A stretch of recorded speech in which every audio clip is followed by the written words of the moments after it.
வணக்கம் நண்பர்களே, முக்கிய செய்திகளை இந்த பதிவில் பார்க்க போகிறோம். நேற்று சென்னை சேத்துப்பட்டில் இருக்கக்கூடிய ஆர்எஸ்எஸ் ஆஃபீஸில் ஒரு மீட்டிங், மிக முக்கியமான மீட்டிங் நடந்திருக்கு. இந்த மீட்டிங்கில் தமிழக பாஜகவுடைய முக்கிய நிர்வாகிகள் 13 பேர் கலந்துக்கிறாங்க. இதில் எதை பற்றி டிஸ்கஷன் தெரியுமா?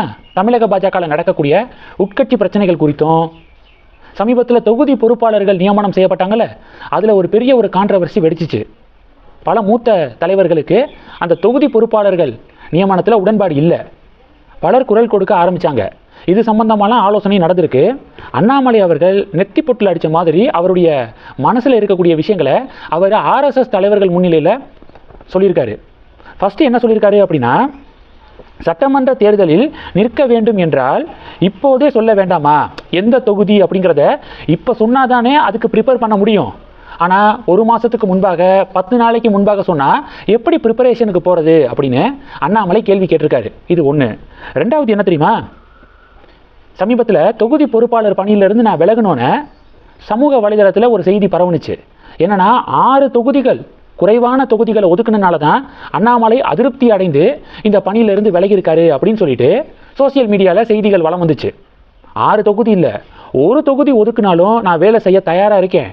ஆனால் என்ன பண்ணணும், அந்த ஒரு தொகுதிக்கு ப்ராப்பரான வியூகத்தை வகுக்கணும். இப்போ தொகுதி பொறுப்பாளர்கள் நியமனம் செய்யப்பட்டாங்க. எதன் அடிப்படையில் தொகுதிகள் ஒதுக்கீடு செய்யப்பட்டுச்சு? ஏதாவது பிளானு, வியூகத்தின் அடிப்படையில் தொகுதிகள் ஒதுக்கீடு செய்யப்பட்டுச்சா? இல்லை.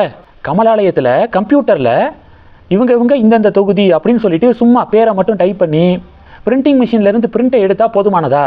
திமுகவை ஜெயிக்க அது போதுமா? வியூகம் வேணும். ஆனால் அது சம்மந்தமாக எந்த ஒரு மீட்டிங்கும் இப்போ வரைக்கும் நடக்கலையே. வியூகம் மஸ்ட்டு. வித்தவுட் வியூகம் தேர்தலில் ஒரு பெரிய தாக்கத்தை ஏற்படுத்த முடியாது. ஸோ வியூகம் ப்ராப்பராக இருந்துச்சுன்னா ஒரு தொகுதியில் நான் வேலை பார்க்க கூட நான் தயாராக இருக்கேன். நான் தேர்தலில் போட்டியிடணும் அப்படின்னு கட்சி விரும்புகிறாங்கன்னா முன்கூட்டியே சொல்லணும் எந்த தொகுதி அப்படிங்கிறத. முன்னாடியே அவங்க சொன்னாதான் அதுக்கு நாங்கள் தயாராக முடியும். 10 நாளைக்கு முன்னாடி சொன்னால் தயாராக முடியாதுல்ல அப்படின்னு சொல்லிட்டு மனசில் இருந்த எல்லாத்தையும் ஓப்பனாக ஆர்எஸ்எஸ் மீட்டிங்கில் பேசியிருக்காரு அண்ணாமலை அவர்கள். கடைசியாக என்ன விஷயத்தை அண்ணாமலை சொல்லியிருக்காருன்னா, தொகுதி பொறுப்பாளர்கள் நியமனம் செய்யப்படும் போது அந்த தொகுதிக்கும் அந்த பொறுப்பாளருக்கும் கொஞ்சமாவது சம்பந்தம் இருக்கணும். அதன் அடிப்படையில் பொறுப்பாளர் நியமனம் செய்யப்பட்டால் மக்களுக்கும் நல்லா தெரியும். அவங்க தேர்தல் வேலை பார்க்கும்போது ஈஸியாக அப்ரோச் பண்ண முடியும். ஆனால் தொகுதிக்கும் பொறுப்பாளருக்கும் சம்பந்தமே இல்லாமல் அறிவிப்பு வெளியாகும் போது தான் அதில் அதிருப்தி வருது அப்படின்னு அண்ணாமலை எல்லா விஷயத்தையும் பட்டுன்னு பேசியிருக்காரு. அண்ணாமலையுடைய ஆர்எஸ்எஸ் தலைவர்கள் மத்தியில் பேசின பேச்சு ஒரு பெரிய கவனம் பெறுது. இது ஒன்று. ரெண்டாவது என்ன பார்க்க போகிறோம் தெரியுமா? கேரளாவில் பிப்ரவரி 4ஆம் தேதி பாலக்காட்டில் ஒரு வேனுங்க, தர்பூசணி பழத்தை ஏற்றிட்டு போனால் ஒரு வேனு. அந்த வேனை மடக்கி பிடிச்சி உள்ளே செக் பண்ணி பார்த்தா 18,000 ஜெலட்டின் குச்சிகள் இருந்திருக்கு. மறைச்சு கொண்டு போயிருக்கானுங்க. காவல்துறை அந்த 18,000 ஜெலட்டின் குச்சிகளை பறிமுதல் பண்ணியிருக்காங்க. இது பாலக்காடு பிப்ரவரி 4 நடந்துச்சு. பிப்ரவரி 8ஆம் தேதி மலப்புரத்தில் அதே மாதிரி ஒரு ட்ரக்கு, வெங்காயத்தை ஏற்றிட்டு போன ட்ரக்கு. அந்த ட்ரக்கில் ஜெலட்டின் குச்சிகள், டெட்டோனேட்டர்லாம் எடுத்துகிட்டு போகிறாங்க அப்படின்னு சொல்லிட்டு காவல்துறைக்கு தகவல் கிடைக்குது. உடனே அந்த லாரியை ட்ராக் பண்ணி மடக்கி பிடிச்சி செக் பண்ணுறாங்க.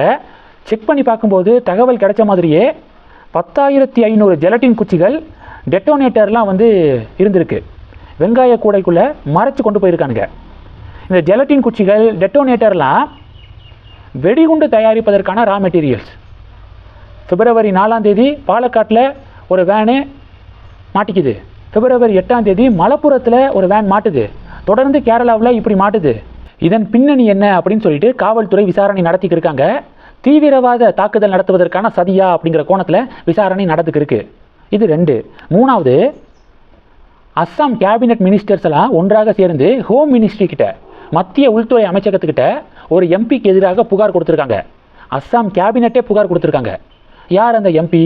காங்கிரஸை சேர்ந்த கௌரவ் கோகாய் இருக்கார் பார்த்தீங்களா, காங்கிரஸ் எம்பி. அவருக்கும் பாகிஸ்தானுக்கும் தொடர்பு இருக்குது.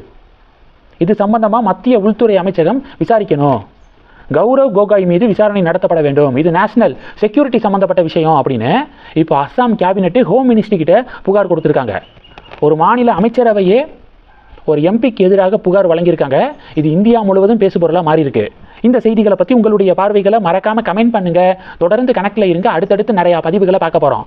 நன்றி. ஜெய் ஹிந்த்.